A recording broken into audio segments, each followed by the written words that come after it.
ओम नमो भगवती वासुदेवाय। अब तक श्रीमद् भागवत कथा के 10वें स्कंद के 63 अध्याय हम आपको सुना चुके हैं। आज 64वां अध्याय। श्री शुकदेव जी बोले, हे राजन, सूर्य वंश में नग नामक एक बड़ा धर्मात्मा राजा था। वह प्रतिदिन अनगिनती गोए ब्राह्मणों को दान में दिया करता था। आकाश के तारे गिन लिए जाए, परंतु उस राजा द्वारा दान की जाने वाली गायों की गिनती नहीं की जा सकती है।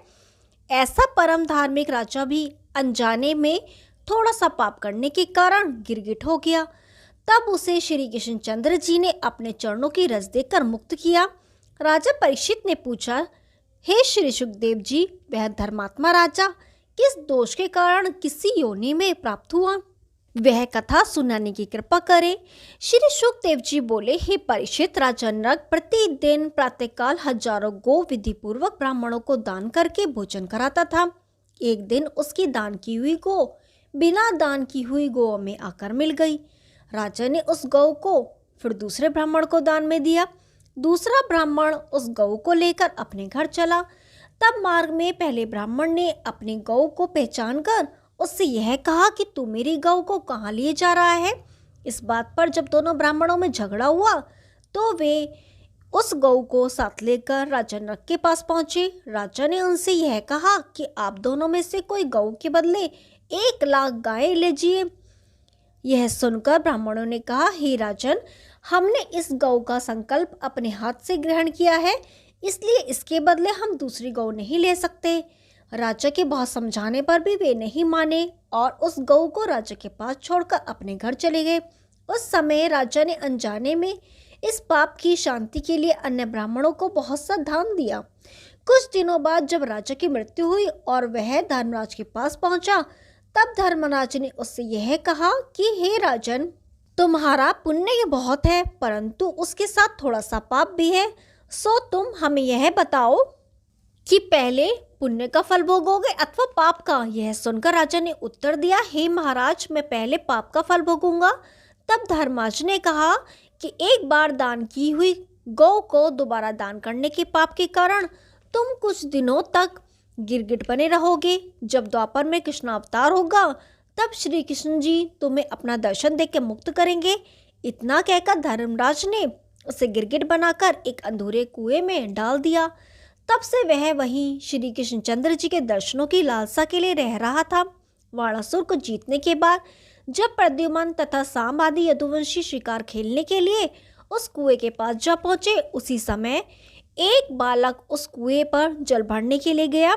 वहां जब उसने एक बहुत बड़े गिरगिट को देखा तो उसने श्री कृष्णचंद्र जी के पास आकर उसका हाल कहा और यह प्रार्थना की कि उस गिरगिट को कुएं से बाहर निकाल दीजिए। उनकी बात सुनकर श्री मुरली मनोहर उस कुएं के पास जा पहुंचे और वहां जैसे ही उन्होंने अपना चरण उस गिरगिट के शरीर से स्पर्श कराया, वैसे ही वह उत्तम वस्त्राभूषणों से युक्त राजाओं के समान दिव्य स्वरूप में परिवर्तित होकर स्तुति करता हुआ कहने लगा, हे प्रभु, आपने मुझे अपना दर्शन देकर कृतार्थ कर दिया।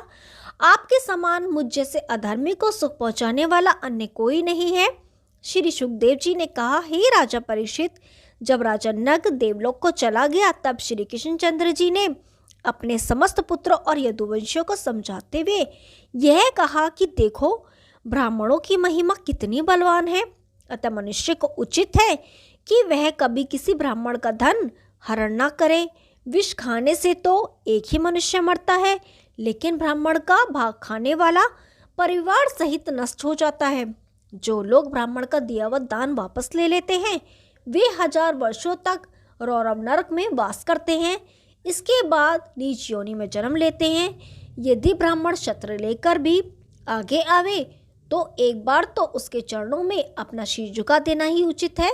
ब्राह्मणों की सेवा करने वाले मेरे चरणों की भक्ति को प्राप्त कर मेरा परम धाम पाते हैं। ओम नमो भगवते वासुदेवाय। 64वां अध्याय समाप्त हुआ। अब 65वां अध्याय। श्री शुकदेव जी बोले, हे राजा परीक्षित, एक दिन श्री बलराम जी ने नंद यशोदा आदि ब्रजवासियों की याद करके श्री कृष्णचंद्र जी से कहा, हे भाई, जब हम ब्रज से मथुरा आए थे, तब हम ब्रजवासियों से यह कह आए थे कि कुछ दिन बाद हम फिर ब्रज में लाकर लौटेंगे, परंतु इतने दिन व्यतीत हो गए, फिर भी हम वहां नहीं गए हैं। आप कहें तो हम ब्रज में जाकर नंद यशोदा और गोपी ग्वालों की खबर ले आए। श्री कृष्णचंद्र जी की सम्मति लेकर बलदेव जी हल मूसल ले रथ पर चढ़कर ब्रज को चल दिए। हे राजन, जब बलराम जी जिस जिस देश में होकर निकलते थे, वहां के राजा आगे बढ़कर उनका आदर सत्कार करके बहुत सी भेंटें देते थे। इस प्रकार कुछ दिनों की यात्रा करके वे उज्जैन में अपने गुरु सांदीपन के दर्शन करते हुए ब्रजभूमि में पहुंचे। वहां आकर उन्होंने यह देखा कि जगह जगह पर गोपी ग्वाल श्री कृष्ण जी के चरित्रों का कीर्तन कर रहे हैं और उन्हीं के ध्यान में मग्न है। यह हालत देखकर बलदेव जी के नेत्रों में आंसू भर आए और सब ब्रजवासियों ने उनकी रथ की ध्वजा देखी तो समस्त ग्वाल भाग श्री कृष्ण बलराम जी का आगमन जानकर दौड़ते हुए रथ के निकट आ पहुंचे। उस समय बलदेव जी ने रथ से उतरकर सबको गले से लगाया और उनकी कुशल क्षेम पूछी। इसी प्रकार किसी ग्वाले ने नंद यशोदा को श्री बलराम जी के आने की खबर कर दी। जब बलराम जी ने नंद यशोदा को आते देखा तो वे आगे बढ़कर उनके चरणों पर गिर पड़े। उस समय नंदराय जी ने उन्हें आशीर्वाद दिया और यशोदा ने उन्हें हृदय से लगाकर आशीर्वाद दिया। उस समय उनके नेत्रों से आंसुओं की धारा बह चली। हे परीक्षित, तदंतर बलराम जी को घर लाकर नंद यशोदा ने कुशल क्षेम पूछी। नंद जी बोले, हे बलदाऊ, राजा उग्रसेन सहित वसुदेव जी आदि सब यादव और हमारे प्यारे श्री कृष्णचंद्र जी सकुशल तो हैं, क्या वे कभी हमें याद भी करते हैं? बलराम जी ने उत्तर दिया, हे बाबा, आपकी कृपा से सब लोग प्रसन्न हैं तथा वे सदैव आपकी कीर्ति का गान किया करते हैं। यह सुनकर यशोदा ने पूछा, हे बलदेव, मेरी आंखों के तारे कन्हैया आनंद पूर्वक हैं। जब से वे यहाँ से गए हैं तब से हमारी आंखों के आगे अंधेरा छा रहा है। हम सब आठों पहर उन्हीं का ध्यान करते रहते हैं।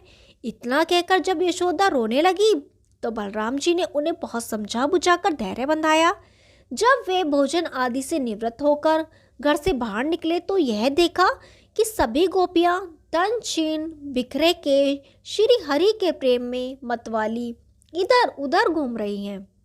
हे परीक्षित, जब गोपियों ने श्री बलराम जी को देखा तो वे अत्यंत प्रसन्न होकर दौड़ती हुई उनके पास आ पहुंची और हाथ जोड़कर कहने लगी, हे बलराम जी, हमारे श्याम सुंदर कुशल पूर्वक तो हैं, वे कभी हमें भी याद करते हैं। वे जब से यहाँ से गए हैं तब से एक बार उन्होंने उद्धव के हाथ योग का संदेश अवश्य भेजा था, परंतु उसके बाद फिर कोई सुधि नहीं ली। अब वे भला किसी को सुधि क्यों लेंगे?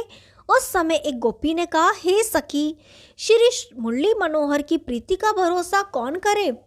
कहाँ तो वे राधा के बिना एक पल भी नहीं रहते थे और अब उन्हें तनिक भी याद नहीं आती। सुनती हूँ कि उन्होंने 16,100 राजकन्याओं के साथ विवाह कर लिए हैं, फिर वे भला हमारी याद क्यों करने लगे? एक अन्य गोपी बोली, हे सखी, श्याम सुंदर के अवगुण तो उद्धव ही आकर सुना गए, इसलिए उनके लिए पछतावा करना निरर्थक है। गोपियों के वचन सुनकर श्री बलराम जी बोले, हे गोपियों, मैं तुम्हारे ही निमित्त यहाँ आया हूँ। कन्हैया ने तुम्हें मथुरा से लौटकर आने का वचन दिया था, इसी कारण उन्होंने मुझे यहाँ भेजा है। अब हम 2 महीने तक तुम्हारे साथ रहेंगे।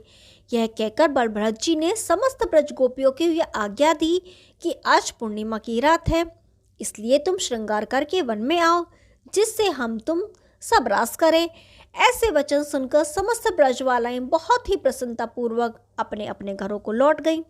हे परीक्षित, सायंकाल जब बलराम जी वन को गए तो पीछे से सब गोपियां भी उनके पास आ पहुंची। श्री बलभद्र जी कुंद पुष्प के समान सुंदर शरीर पर पीतांबर पहने, समस्त अंगों में रत्न जटित आभूषण धारण किए बहुत ही सुहावने लग रहे थे। उस समय यमुना किनारे मनोहर रास मंडल स्थापित हो गया। तब समस्त गोपियां लज्जा छोड़ प्रीति सहित वीणा, मृदंग, करताल, उपंग, मुरली आदि साज बजाती और नृत्य करती हुई बलभद्र जी को मोहित करने लगी। तदुपरांत दलदेव जी भी वरुण देव द्वारा भेजी हुई वारुणी का पान करके उनके साथ रासविलास करने लगे। उस क्षण उस शोभा और आनंद का अवलोकन करने के लिए देवतागण अपनी अपनी देवनांगनों के सहित विमानों पर चढ़कर आकाश में आए। उस शोभा को देख चंद्रमा भी अपनी गति भूल गया और अपनी रश्मियों द्वारा अमृत बरसाने लगा। हे परीक्षित, इसी समय श्री बलदेव जी ने जल क्रीड़ा करने के विचार से अपने हल द्वारा यमुना जल को खींचकर जल विहार किया। उस स्थान पर श्री यमुना जी अभी तक उल्टी बह रही हैं। इस प्रकार जल विहार करने के बाद जब वे जल से बाहर निकले तो वरुण देव ने उनके आगे मणि एवं रत्न और वस्त्राभूषण का ढेर लगा दिया। तब बलदेव जी की आज्ञा से समस्त गोपियों ने उन्हें प्रसन्नतापूर्वक धारण किया। तदुपरांत बलराम जी ने गोपियों के साथ वन विहार किया। हे परीक्षित, इस प्रकार बलभद्र जी ने चैत्र और वैशाख 2 महीने ब्रज में निवास करके रात में 2 वन में रास लीला करके ब्रज गोपियों को आनंदित किया और दिन में नंद यशोदा आदि को श्री मुरली मनोहर की चर्चा करके सुख पहुंचाया। ओम नमो भगवते वासुदेवाय। 65वां अध्याय समाप्त हुआ। अब 66वां अध्याय। श्री शुकदेव जी बोले, हे परीक्षित, कांतित देश का प्रतापी राजा पौंड्रक काशीपुरी में रहता था। उसके हृदय में यह अभिलाषा प्रकट हुई कि मैं अपना नाम वासुदेव रखकर अपने को श्री कृष्ण का अवतार घोषित करके सबसे अपनी पूजा कराऊं। उसने 2 भुजाएं लकड़ी की बनवाकर अपने शरीर में लगवा ली और श्री कृष्णचंद्र जी के समान पीताम्बर धारण कर, वैजंती माला गले में पहन, कुंडल धारण कर लिए और अपनी भुजाओं में शंख, चक्र, गदा, पद्म लेकर काष्ठ के गरुड़ पर बैठकर चारों तरफ घूम घूम कर अपनी पूजा कराने लगा। उसका यह कृत्य देखकर लोग आपस में यह चर्चा करने लगे कि एक तो वासुदेव श्री कृष्ण जी हैं, जिन्होंने यदुकुल में अवतार लेकर कंस का संहार किया था, जो अब द्वारकापुरी में विराजमान है। अस्तु, यह दूसरा वासुदेव कहाँ से प्रकट हो गया? इसलिए अब हम इन दोनों में से किसी असली समझे। हे राजन, उसी समय पौंड्रक ने एक ब्राह्मण द्वारा श्री कृष्णचंद्र जी से द्वारका में यह कहला भेजा कि वह यहाँ तो अपना वासुदेव नाम कहलाना छोड़ दें, नहीं तो वे हमारे साथ आकर युद्ध करें। पौंड्रक का यह समाचार लेकर ब्राह्मण द्वारकापुरी में पहुंचा। तब उस ब्राह्मण ने हाथ जोड़कर द्वारकानाथ जी से कहा, हे त्रिलोकीनाथ, मैं काशीपुरी के राजा पौंड्रक का कुछ संदेश लेकर आया हूँ, परंतु मैं उसे आपसे कहने में डरता हूँ, इसलिए आप मुझे अभयदान दे तो मैं उसे प्रकट करूँ। ऐसे दीन वचन सुनकर दयालु प्रभु ने कहा, हे ब्राह्मण, तुम निर्भय होकर उसे कहो, मैं तुम्हें अभयदान देता हूँ। तब ब्राह्मण बोला, हे त्रिलोकीनाथ, आपके साथ राजा पौंड्रक युद्ध करना चाहता है, इसलिए आपके लिए राजा पौंड्रक ने यह संदेश भेजा है कि वास्तविक वासुदेव मैं हूँ। मैंने ही पृथ्वी का भार हरने के लिए अवतार धारण किया है, अतः तुम मेरा वेश धारण करके अपने को वासुदेव क्यों कहलाते हो? यदि तुम अपने को त्रिलोकीनाथ कहते हो तो जरासंध से डरकर द्वारका में क्यों जा छिपे हो? अतः अब तुम अपना वासुदेव नाम बदल दो, नहीं तो मैं सारे यदुवंशियों सहित तुम्हारा वध करके पृथ्वी का भार उतारूंगा। हे परीक्षित, जब पौंड्रक के दूत ने ऐसे वचन कहे तो श्री कृष्णचंद्र जी सहित समस्त यदुवंशी हंस पड़े। उसी क्षण एक यदुवंशी क्रोध में भरकर बोल उठा, हे ब्राह्मण, यदि कोई अन्य व्यक्ति ऐसे अहंकार भरे वचन कहता तो हम उसे बिना मारे ना छोड़ते। यह सुनकर श्री कृष्णचंद्र जी ने उसे समझाते हुए कहा, हे भाई, दूत पर क्रोधित होना उचित नहीं। तदुपरांत श्री कृष्णचंद्र जी उस दूत से बोले, हे ब्राह्मण, तुम अपने राजा से जाकर यह कहना कि तुम्हारा संदेश सुनकर उन्हें बहुत ही हर्षित हुआ है और तुम्हारा स्वागत करने के लिए काशी आ रहे हैं। इतना सुनकर वह दूत द्वारका से लौटकर काशीपुरी में गया और राजा पौंड्रक को सारा हाल कह सुनाया। तदुपरांत श्री कृष्णचंद्र जी भी यदुवंशियों की सेना के सहित काशीपुरी में आ पहुंचे। जब उन्होंने काशी में जाकर अपना पांचजन्य शंख बजाया, तब राजा पौंड्रक भी युद्ध करने के निमित्त 2 अक्षौहिणी सेना लेकर उनके सम्मुख जा पहुंचा। उस समय उसका मित्र प्रयाग नरेश पार संग्रह भी उसकी सहायता के लिए 3 अक्षौहिणी सेना लेकर रणभूमि में आ डटा। अस्तु, जब युद्ध शुरू हुआ तब श्री कृष्णचंद्र जी ने राजा पौंड्रक के आगे आकर उसका मुकुट उतार लिया और मुस्कुराते हुए बोले, हे राजन, हम तुम्हारे संदेश को पाकर यहाँ आए हैं। यदि तुम अब भी सच्ची बात स्वीकार कर लो तो हम तुम्हें छोड़ देंगे, नहीं तो तुम बेमौत मारे जाओगे। जब उसने श्री द्वारकानाथ की यह बात सुनी तब उनकी आज्ञा से सुदर्शन चक्र ने उस कपट वेशधारी पौंड्रक का सिर धड़ से अलग कर दिया। तदुपरांत उसका मस्तक उड़कर काशीपुरी के द्वार पर जा पड़ा। हे राजन, उस समय पौंड्रक के पुत्र सुदक्षिण ने क्रोधित होकर यह प्रतिज्ञा की कि मैं अपने पिता का बदला लेकर ही रहूंगा। यह प्रण करके वह श्री कृष्णचंद्र जी को मारने के लिए शिव जी का घोर तप करने लगा। श्री सुखदेव जी बोले, हे परीक्षित, जब सुदक्षिण ने विश्वास पूर्वक शिव जी की तपस्या की तो शिव जी ने प्रकट होकर उससे वरदान मांगने को कहा। तब सुदक्षिण ने विनती करके कहा, हे भगवान, मेरी केवल यही इच्छा है कि जिसने मेरे पिता को मारा है उसे इसका फल मिल जाए। यह सुनकर महादेव जी ने उत्तर दिया, हे सुदक्षिण, तेरे पिता की मति नष्ट हो गई थी, इसलिए यदि तू उसका बदला लेना चाहता है तो उल्टे मंत्र पढ़कर हवन कर। इसके प्रताप से यज्ञ कुंड से कृत्या नामक अग्नि प्रकट होकर तेरा मनोरथ पूर्ण करेगी। परंतु ये ध्यान रखना कि जो लोग हरि भक्त नहीं हैं उन्हीं पर तेरा वश चलेगा। यदि तूने किसी हरि भक्त से विरोध किया तो तेरा प्राण भी चला जाएगा। इतना कहकर महादेव जी अंतर्धान हो गए। तब सुदक्षिण ने उल्टा मंत्र पढ़कर हवन करना प्रारंभ किया। जब वह हवन पूर्ण हो गया तब यज्ञ कुंड से कृत्या नामक अग्नि प्रकट होकर वन और नगरों को भस्म करती हुई द्वारकापुरी में जा पहुंची और अपने तेज से उस द्वारका को भी जलाने लगी। यह देखकर द्वारका वासियों ने अत्यंत व्याकुल होकर शिव द्वारकाधीश जी के पास जाकर कहा, हे भगवान, ना मालूम ये अग्नि कहाँ से प्रकट होकर आई है जो समस्त पुरी को जलाकर भस्म किए दे रही है। अस्तु, आप शीघ्र ही इससे हमारी रक्षा कीजिए। यह सुनकर श्री मुरली मनोहर ने कहा, तुम लोग धैर्य धारण करो, मैं अभी उसे शांत किए देता हूँ। यह कहकर श्री मुरली मनोहर ने सुदर्शन चक्र को यह आज्ञा दी कि तुम कृत्या को शीघ्र ही नष्ट कर दो। यह आज्ञा सुनकर सुदर्शन चक्र ने कृत्या को उल्टा काशी को लौटा दिया। तब उसने काशीपुरी में प्रवेश करके सुदक्षिण सहित समस्त यज्ञ कराने वाले ब्राह्मणों को जलाकर भस्म कर दिया। तदुपरांत सुदर्शन चक्र अपनी ज्वाला को मणिकर्णिका कुंड में शांत करके द्वारकापुरी लौट आया। ओम नमो भगवते वासुदेवाय। 65वां अध्याय समाप्त हुआ। अब 67वां अध्याय। हे परीक्षित, द्विद नामक वानर सुग्रीव के मंत्री का भाई एवं भौमासुर का मित्र था। उसके शरीर में 10,000 हाथियों का बल था। अस्तु, एक दिन जब उसने अपने मित्र भौमासुर मारे जाने का समाचार सुना तो वह अत्यंत क्रुद्ध हुआ और वह उसकी मृत्यु का बदला लेने के लिए द्वारकापुरी को चला। वह जहाँ ऋषि मुनियों को बैठे देखता वहीं मलमूत्र, रुधिर आदि की वर्षा करके उनके तप तथा स्थान को भ्रष्ट कर देता था। इस प्रकार सबको दुख पहुंचाता हुआ जब वह द्वारकापुरी में आया तब छोटा सा स्वरूप धारण कर श्री द्वारकानाथ जी के भवन पर जा बैठा। उसे देखकर स्त्रियों ने अपने घरों के द्वार बंद कर लिए। उन दिनों बलराम जी रेवत नामक पर्वत पर गए हुए थे। यह जानकर द्विविद ने अपने मन में यह विचार किया कि पहले मैं बलभद्र को ही मार डालूं, बाद में कृष्णचंद्र को आकर मारूंगा। यह विचार करके वह रेवत पर्वत पर पहुंच गया।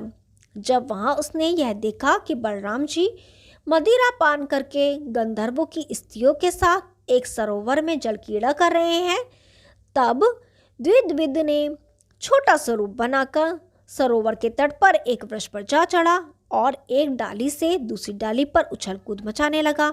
स्त्रियों के जो कपड़े तट पर रखे हुए थे उन्हें उसने अपने मलमूत्र से गंदे कर दिए। यह देखकर उन स्त्रियों ने बलराम जी को पुकारकर सब हाल बताया।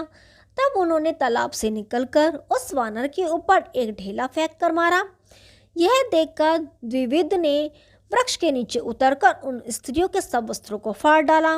उस समय जब बलराम जी ने आगे बढ़कर उसे पकड़ लिया तो वह पर्वत के समान विशाल रूप रखकर उनसे लड़ने के लिए सामने आया और बड़े बड़े वृक्ष एवं शिलाखंड उठाकर उनके ऊपर प्रहार करने लगा।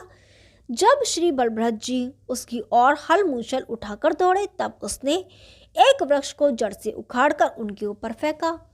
तब उन्होंने उसके मस्तक पर अपने मूसल की एक ऐसी चोट की जिसके कारण उसका सिर फट गया और उससे रुधिर की धारा बहने लगी। परंतु इतना होने पर भी इसने एक दूसरा वृक्ष उखाड़कर बलराम जी के ऊपर फेंका, जिसे उन्होंने अपने मूसल से तोड़ गिराया। तब वह बलराम जी के द्वंद्व युद्ध करने लगा। उस युद्ध को देखकर सब स्त्रियां अपने मन में अत्यंत घबरा गई। हे परीक्षित, जब बलराम जी ने उन स्त्रियों को अकुलाहट को देखा तो उन्होंने द्विविद को पकड़कर अपने दोनों हाथों से उसका कंठ ऐसा दबाया कि उसके नाक, कान और आंखों के मार्ग से रुधिर बहने लगा और उसकी मृत्यु हो गई। ओम नमो भगवते वासुदेवाय। 67वां अध्याय समाप्त हुआ। कल 68वां अध्याय शुरू करेंगे। तब तक के लिए नमस्कार।